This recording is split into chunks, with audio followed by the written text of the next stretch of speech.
دفتری باز می کنم به نام خدا، باز آغاز می کنم به نام خدا. حرفی از جنس دل، ترانه و موسیقی، کوک این ساز می کنم به نام خدا. بسم الله الرحمن الرحیم. سلام و ادب و احترام خدمت شما بینندگان و همراهان همیشگی پایگاه اطلاع‌رسانی میارجل. امیدوارم هر جا که هستید روزگار به کامتون باشه. خوشحالم که با یک گزارش دیگه در خدمتتون هستیم. در این گزارش بنا داریم با یکی از شاعران خوب و موفق بلوچ در حوزه شهرستان‌های ایرانشهر و بنپور به گفتگو بنشینیم. ممنونیم از شما که ما رو در این گزارش همراهی میکنید. خب به همون طور که میبینید در کنار من جناب آقای مقصود دهمیری هستش، یکی از شاعران خوب و مطرح منطقه و استان ما و در خدمتشون خواهیم بود و این گزارش رو انشالله با ایشون یک گفتگوی رو ترتیب میدیم. و مقصود جان سلام عرض میکنم خدمتت، یک گپ و گفت و عرض سلامی با بینندگان ما داشته باشید و بعد در خدمتتون خواهیم بود. من هم عرض سلام و خسته نباشید میگم خدمت شما و دوستان پایگاه اطلاع رسانی میارجل و خوشحالم که امروز مهمان شما هست. بگو که چی شد که وارد دنیای شعر و ادبیات شدی؟ یه رزومه ادبی اول از خودت برای بینندگان ما بیان کن، حالا ببینیم مصاحبهمون به چه مسیری خواهد رفت. خب من قبل اینکه سابقه حالا نوشتن خودم رو شروع کنم این رو بگم که پدر من هم دستی بر قلم دستی بر آتش داشتن، ایشون هم اهل قلم بودن و از نظر خودم ذاتی بود، ولی خب از یک جایی به بعد از سال فکر کنم 87 88 اگر اشتباه نکنم، از سال 88 به بعد با اولین جلسات انجمن ادبی که توی دانشگاه پیام نور خاش بود فکر کنم برگزار کردیم، از اونجا به بعد کار من به صورت حرفه‌ای تو دنیای شعر شروع شد و الان هم خدا رو شکر نزدیک به 12 سالی است که دارم می‌نویسم. مقصود یکی از شاعرایی که توی استان حالا به صورت حرفه‌ای کار شعر و ادبیات رو به هر حال پیگیری کرده و در این وادی تونسته تألیفاتی هم از خودش به چاپ برسونه. مقصود جان از کتابای شعرت برای ما بگو، یک بیان بکنید که اصلا در اون مایه شعر شما چی است و رو به دوربین ما. البته من بعد از یه مدتی بعد از نوشتنم یه کتابی رو چاپ کردم با عنوان مجموعه شعر عسل‌بانوی من و الان هم دنبال چاپ کار دومم هستم به نام خاک عشق که کارهای اولیش انجام شده و انشالله به زودی چاپ میشه و در اختیار دوستان قرار خواهد گرفت. و شاید که من عاشقانه، عارفانه، حالا حماسی و جدیداً هم روی آوردم به نوشتن معضلات اجتماعی، مشکلاتی که توی اجتماع متاسفانه گریبانگیر مردممون هست و سعی میکنم اونها رو یک جوری شرح بدم. زبان شعر و زبان ادبیاتی که از بزرگترین خدماتی که میتونه به جامعه ارائه بده بیان دردها هستش و من حالا خودم با اشعار مقصود خیلی آشنا هستم و میخونم همیشه. بارزترین خصوصیات شعر مقصود دهمیری همین بیان مسائل و مشکلات اجتماعی هستش به زبان شعر که مقصود خیلی خوب تونسته به اینها بپردازه. مقصود از انجمن‌های ادبی و تأثیرشون توی دنیای امروزی و به خصوص این فضای جامعه و اجتماع منطقه و استان ما برای ما بگو. ببینید همون جوری که ما شخص به تنهایی اگر دست به مشورت با خیلی های دیگه بزنه یک نتیجه بهتر خواهد گرفت، ما تو دنیای هنر هم همین امر رو داریم و اینکه اگر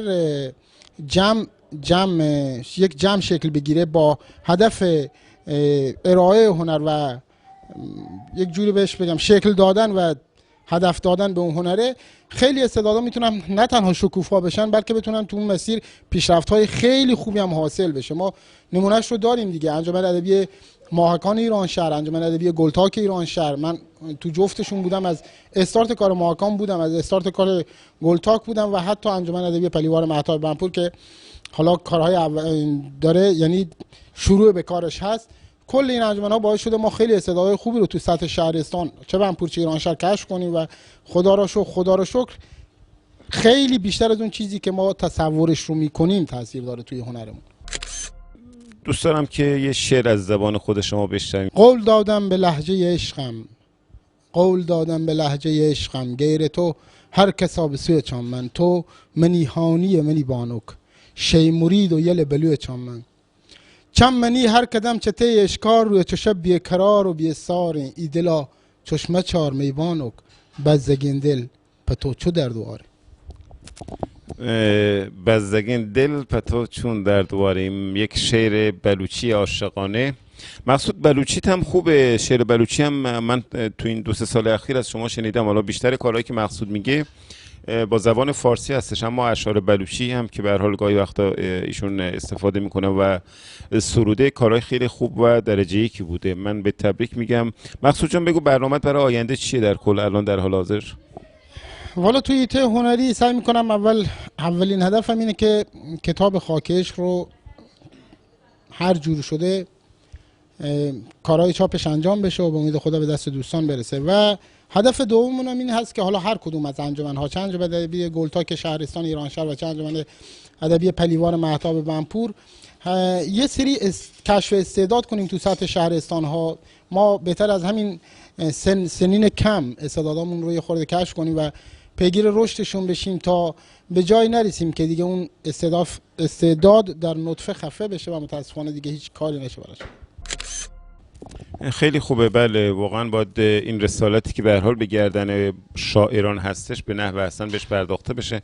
مقصود در حال حاضر وضعیت شعر شاعران استان ما به خصوص حوزه بلوچستان رو چگونه میبینید و با کیا ارتباط دارید در سطح شهرستان‌های ایرانشهر و بنپور و چند تا شاعر خوب اسم ببرید در حوزه بلوچستان هست؟ خب ببینید، ما توی استان شاعر خوب زیاد داریم، ولی متاسفانه یک سری حالا بگم اتفاقاتی است که جریانات باعث میشه که به خوبی نشون داده نشن و به خوبی نتونن خودشون رو مطرح کنن. من آقای جلالزایی خودتون رو از ایران شهر، از استانمون اگه بخوایم اسم بزنیم شاعران زیادی داریم. ما عبدالرحمن حواشی رو داریم شاعر خوبمون، حمید ملکزاده رو داریم، منوچهر بولیده رو داریم، جمال ناصر بولیده رو داریم، یک نخبه ادبی فوق العاده، و آیه گل بچه از سیستان. خیلی دوستانی که دست به قلم هستن، جناب میر و خیلی کسایی که شاید چند تاشون رو من حتی حافظه ذهنیم یاری نکنه اسم بگیرم، ولی بودم در محضرشون، بودم استفاده بردیم. ما شاعرای زیادی داریم تو سطح استانمون، ولی متاسفانه میگم به دلیل یک سری جریانات و اتفاقاتی که افتاده اونجور که باید و شاید به معرض نمایش گذاشته نشده هنرشون و معرفی نشدن به جامعه. خیلی خوب. مقصود جان، پایگاه اطلاع رسانی معیارجل رو قطعا شنیدید. نظرتون در مورد پایگاه اطلاع رسانی معیارجل و رسالتش در معرفی نخبگان، شعرها و فعالین فرهنگی هنری استان چیه؟ ببینید، من اول یه خسته نباشید به شما بگم، به بچه‌های پایگاه اطلاع رسانی معیارجل، به خاطر اینکه ما به همچین چیزی نیاز داشتیم، به همچین حرکتی نیاز داشتیم و هنوز هم به نظر من خیلی دیر شروع کردیم. چرا؟ چون واقعا نیاز داریم یه سری از تو این استان با یه سری محدودیت هایی که وجود داره، واقعا نیاز داشتیم که یک چیزی باشه، یک تریبونی خیلی راحت بگم باشه که ما صدامون رو به جامعه برسونیم و خیلی از کسایی که یه گوشه افتادن و با استعداد، هنر و خیلی چیزهای دیگه اونها رو بتونیم معرفی کنیم و واقعا دستمریزاد میگم بهتون. دیدیم و شنیدیم صحبت‌های مقصود دهمیری عزیز رو، شاعر خوب بنپوری که الحق و الانصاف واقعا به هر حال تونستن در این سالها خیلی خوب خودشون رو نشون بدن. مقصود چنانچه حرف آخر و سخن پایانی اگر هست ما میشنویم. من ضمن تشکر سه‌باره از شما امیدوارم که اون اوج قله‌ای که برای هنرمندان استان سیستان و بلوچستان رو هدف قرار گرفتیم، امیدوارم یک روز همه هنرمندان، همه استعدادها و با تمام محدودیتی که برامون وجود داره، همه استعدادهای این استان و این خاک عشق ما شکوفا بشه و بتونیم همشون رو توی قله موفقیت بدیم. انشالله. ممنونیم از مقصود عزیز که وقتش رو در اختیار ما قرار داد و آرزوی قشنگی که برای هنر استان ما داشتن و سپاسگزاریم از شما مهربانان نیکندیش که وقتتون رو در اختیار ما قرار دادید و این گزارش ما رو هم دیدید. امیدوارم که مورد پسندتون هم قرار گرفته باشه. به پایان آمدیم دفتر، حکایت همچنان باقی است. هر جا که هستید روز و روزگار بر شما خوش و خدا یار و یاور و نگهدارتون باشه. بدرود.